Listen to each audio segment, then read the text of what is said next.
Velkomin í þessa kynningu forystu í skólum, árangursríka forystu í skólum sem í raun og veru felst í því að það eru margir sem hafa forystu og þetta liður í samstarfsverkefnum vellíðan og heilbrigða vinnustaðamenningu í leik- og grunnskólum. Ég Sigrún Gunnarsdóttir og ætla að fara yfir þetta atriði hér í nokkrum orðum og vona að þér þykir það bæði áhugavert og gagnlegt. Ef við byrjum á því að tala árangursríka forystu bara í mjög stuttu máli, bara svona rétt til að byrja, þá snýst hún áhrif. Sá eða sú sem hefur áhrif, eitthvað lítið eða stórt, hefur forystu það. Og það má bara segja að forysta sé sem sagt það. Og þessi áhrif beinast þá að einhverju markmiði eða einhverju stefnu sem miðað sem sett fram og miðað við þetta að ef maður hefur eitthvert markmið og einhverju stefnu og vill síðan hafa áhrif í átt að því marki þá getur hver sem í raun haft áhrif. Góð eða slæm, jákvæð eða neikvæð. Og þar af leiðandi getur hver sem stigið fram til forystu og tekið af skarið eitthvað. Og þetta nú kannski það sem við öll vitum og eitthvað tátt en gott að hafa í huga þegar maður talar skóla, hvernig þetta allt saman hvernig hlutirnir gerast innan veggja skóla og í skólasamfélaginu. Markmiðin og stefnan náttúrulega grunnur forystunar og ef maður hefur það ekki á hreinu og fólk veit ekki hvert maður að fara, þá maður kannski ekki endilega í forystu eins og Ken Blanchard bendir hér og ég fékk lánað frá honum.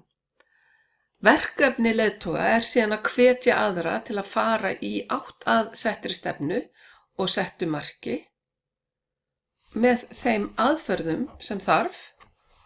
Og það kannski það sem við ætlum að kafa hérna ofan í þessari kynningu því að sannarlega eru aðferðirnar margar og mismunandi og oft þarf bara að velja aðferð sem hentar hverju sinni, hentar einstaklingnum sem hlut eiga, hentar aðstæðunum og svo framvegis.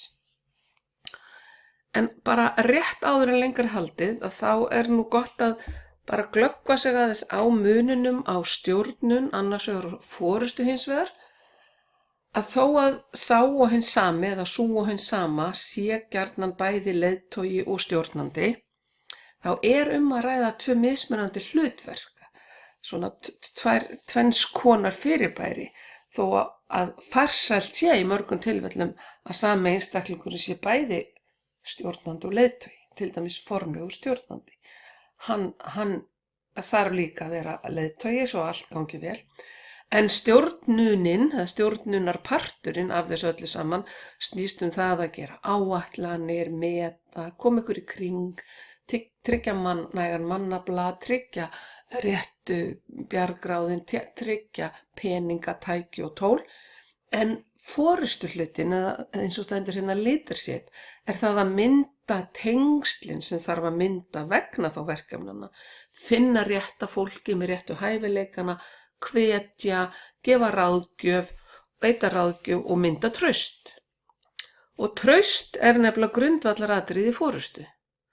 Að oft það talað það að leiðtoginn, hann eða hún sé fyrstu til að mynda traust og síðan snýst þetta að skapa traust í hópnum og milli einstaklinga. Og leiðtogarnir hafa sem sagt líka þá forystu að móta það hvert við að fara.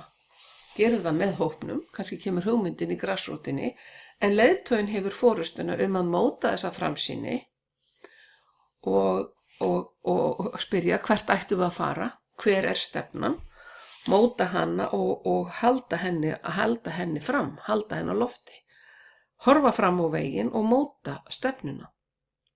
Það líka mikilvægt að leiðtogar skýri tilganginn, hvers vegna mikilvægt að fara þangað sem við að fara. Af hverju það mikilvægt? Simon Sinek er einn af þeim sem hefur útskýrt þetta á mjög skýran og áhugaverðan hátt og skrifaði bókina sína fyrir nokkrum árum sem heitir Start with Why.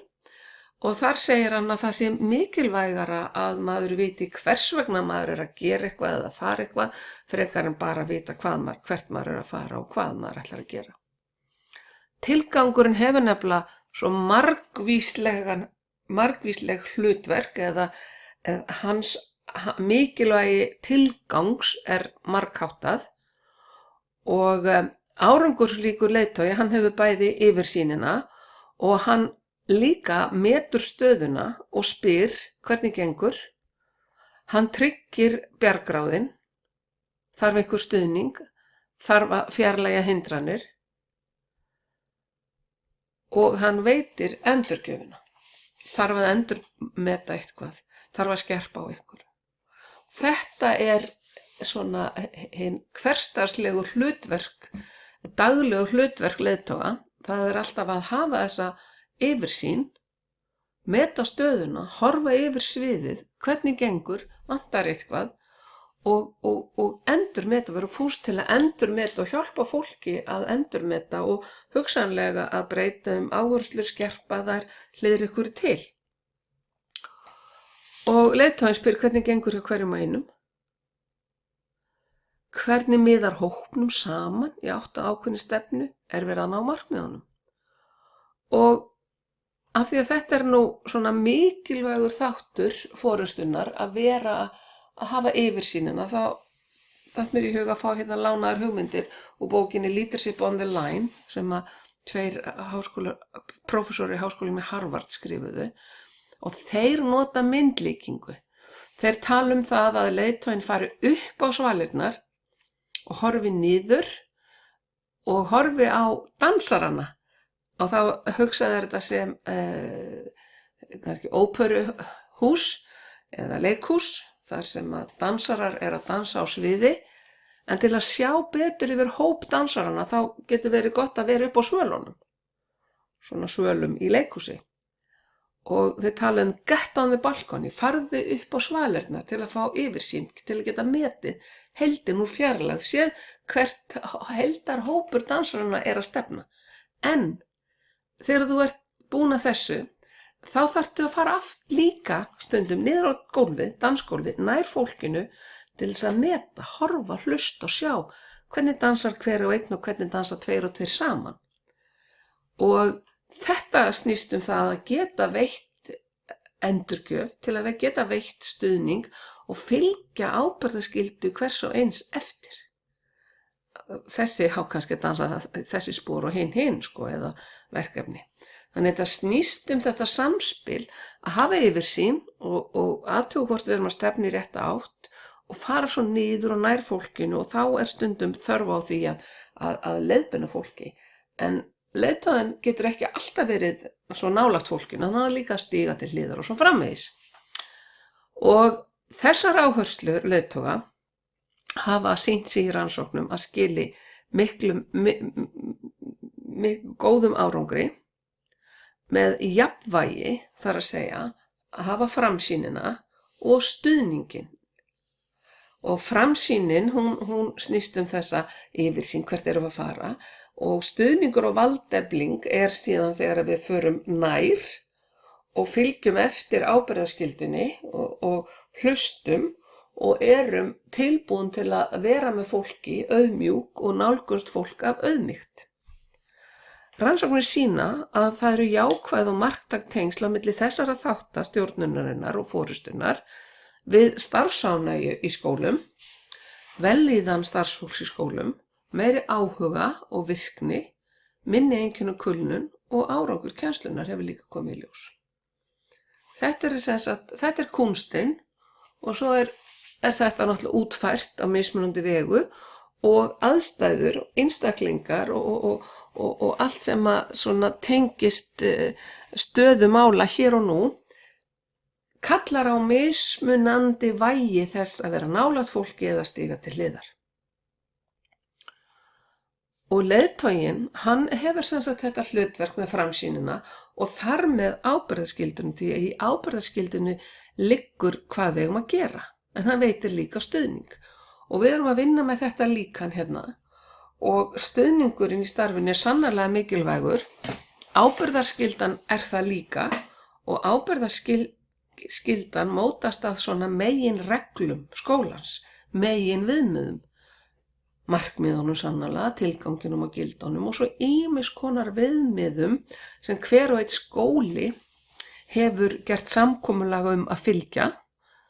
Þetta getur snúið að siðareglum eða fagmennsku, einhverju reglum eða verklagi eða einhverjum svona ákvörðunum að fylgja einhverju sérstakri stefnu varðandi ákveðna þætti skólastarfsins og svo hefur hver og einn starfsmaður skóla ákveðina starfslýsingu verkefni. Þegar að þetta liggur fyrir og í eðlilegu jafnvægi og þessu fylgt eftir þá skapast bæði veljan og árangur.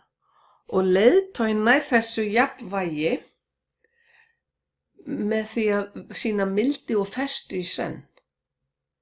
Og með því að skerpa ábyrgðarskylduna gerir leiðtoginn starfsfólki skóla kleift að gegna skyldu sinni enn betur og vera frjáls innan ramma ábyrgðarskyldunar og hafa frumkvæði og skapa hugsanlega eitthvað nýtt og þannig með því að leggja þessar áherslur með mildi og festu verða til margir leiðtogar í gegnum valdeflinguna sem þessu fylgir. Að hafa skýra ábyrgðarskyldu og fá stuðning til að starfa miðað við hana valdeflandi.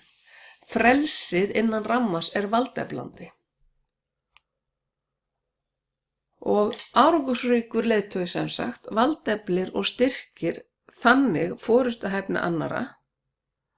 Hann eflir traustið, líklega fyrstur til að mynda traust, skapa traust, bjóða upp á þannig samskipti sem byggja á gagnkvæmu trausti. Árangursríkur leiðtogi valdeflir líka og styrkir aðra með því að nálgast aðra af skilningi, hlusta á það sem að starfsfólk skólans hefur að segja, hugmyndir þeirra, þarfir, einhverjar sérstakar aðstæður og hvetur jafnframt aðra til að hafa rödd.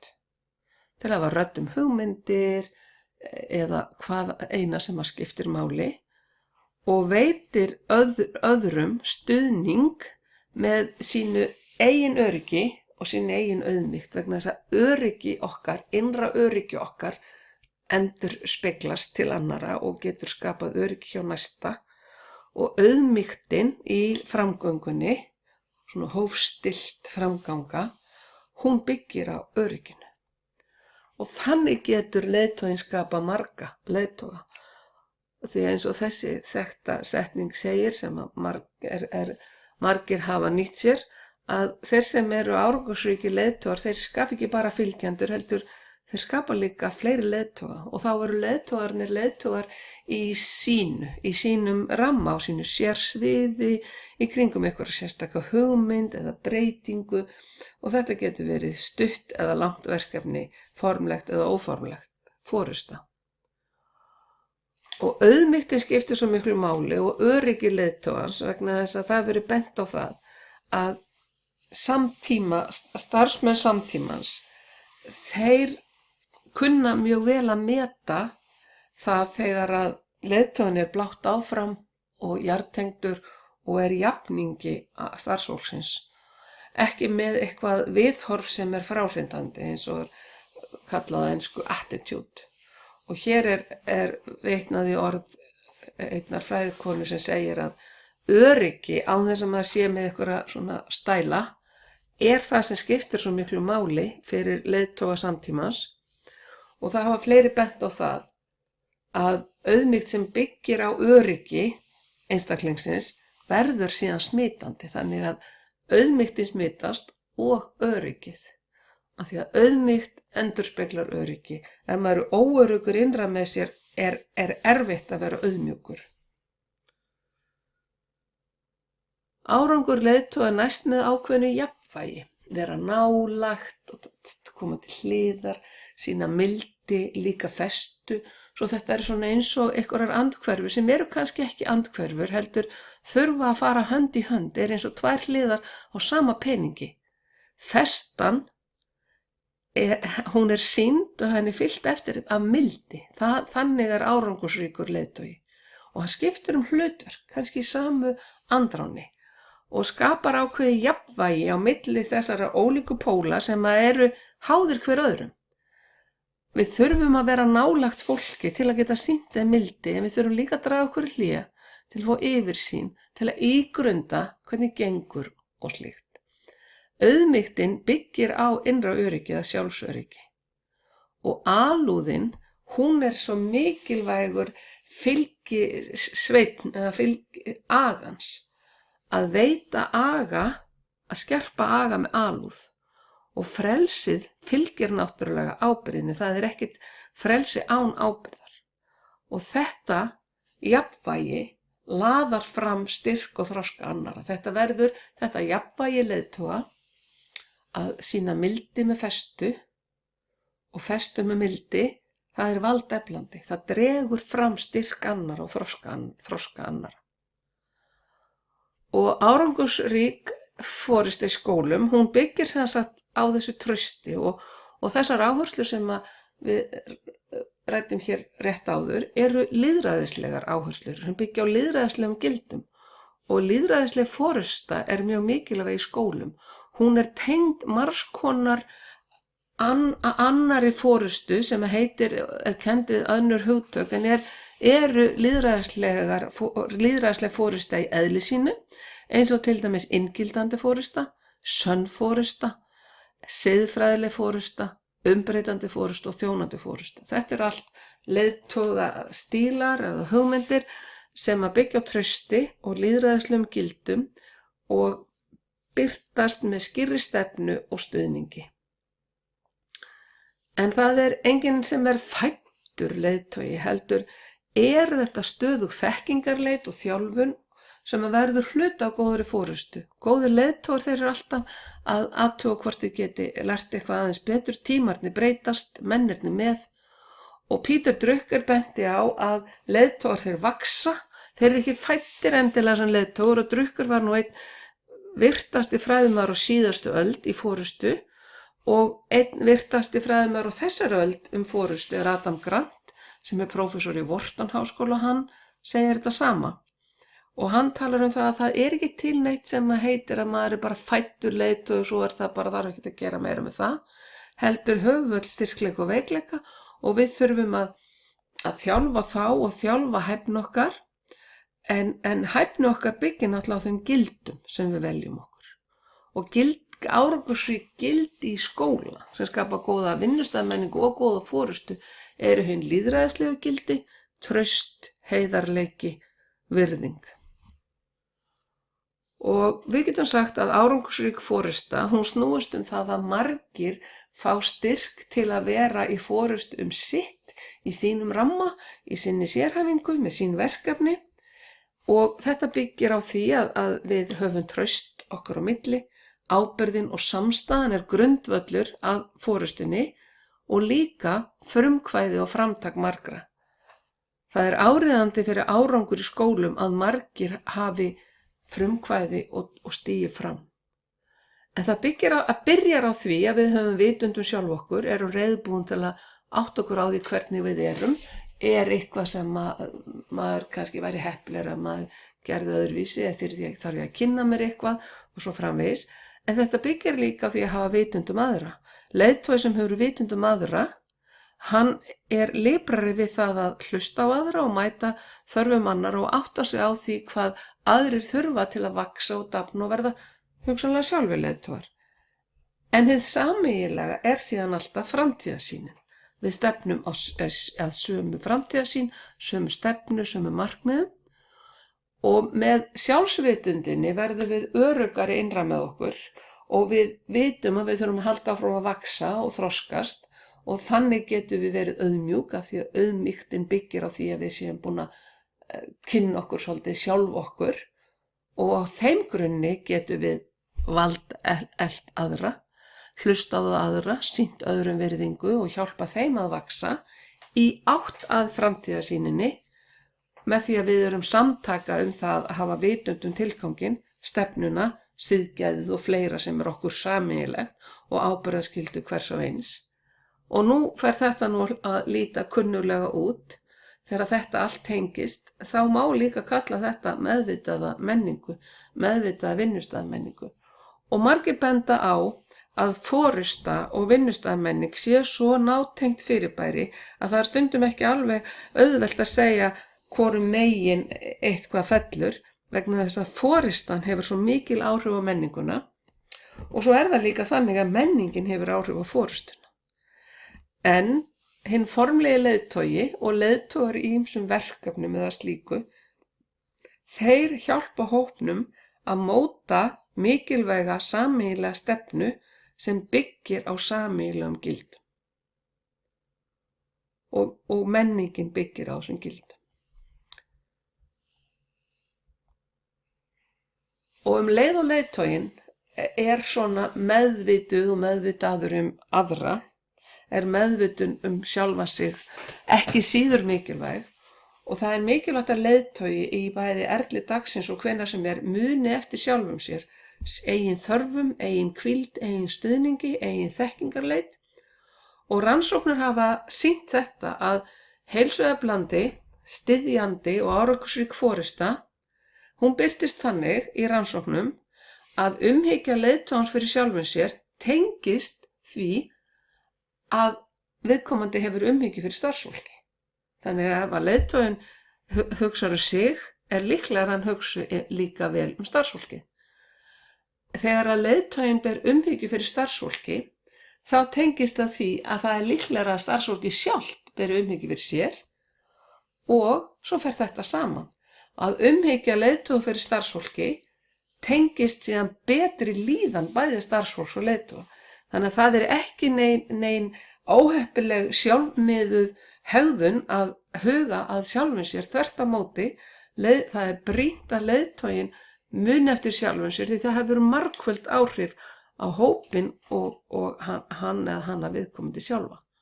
Og við draugum þetta nú saman, þá mikilvægt að staldra við hvernig sem maður fer að því. Horfa út gluggann, fara út á svalir, labba í hring í kringum skólan, fari í flot eða út í bílskur og hlusta á tónlist. Hvað sem það sem að fólki finnst gott til að staldra við í hálfa mínútu eða 5 mínútur eða hálfan dag, eitthvað sem að hentar til þess að vinna með sjálfsumhyggjuna og sjálfsrýnina, rýna inn á við. Eitthvað sem ég þarf að styrkja núna.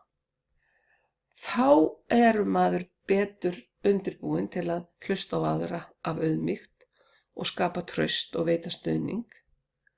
Og við þetta að vera í sambandi við sjálfa sig og aðra líklegra að maður sé enn betur meðvitaður og meðvituð tilganginn og þar með ábyrgðarskylduna, hvert við að fara og á þeim grunni verður til innri starfskvöt sem svo mikilvæg fyrir þessa sjálfsprottnu löngun til þess að leggja gott til og vinna gott starf og sem verður næring fyrir vellíðan og líka öryggi til forystu eins og við á fyrir hvern og einn. Þannig að margir í forystu innan ramma ábyrgðarskyldunar og þeirra megin regluna sem settar á hverjum stað og fyrir hvert starf, en þannig verður hópurinn samstilltur undir hinni formlegu forystu og líka í takt við forystu þeirra sem að best þekkja eða best kunna á eitthvað tiltekið viðfangsefni. Þakka þér fyrir og gangi þér mjög vel.